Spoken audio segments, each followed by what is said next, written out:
tanan nga nakapatalinghog, magpahibalo na sa kalibutan, ug magsabog sa maayong balita sa tanang katawhan.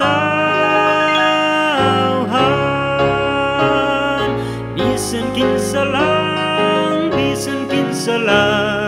makasabog sa maayong balita, kay karon nagatawag ang Amahan sa katawhang tanan.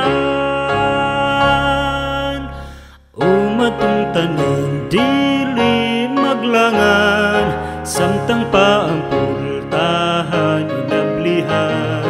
Si Jesus maoy matuod nga dalan sa tanang katawhan. Bisan kinsa lang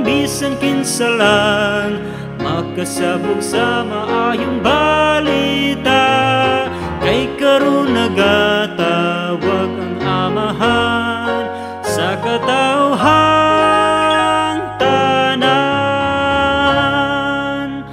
Ang tanang mga saad malig-on, ug wala na gyuding pagkapakyas, apan tanan gihapon magaantos. Kung gusto kang matubos, bisan kinsa lang makasabog sa maayong balita, kay karon nagatawag ang Amahan sa katawhan.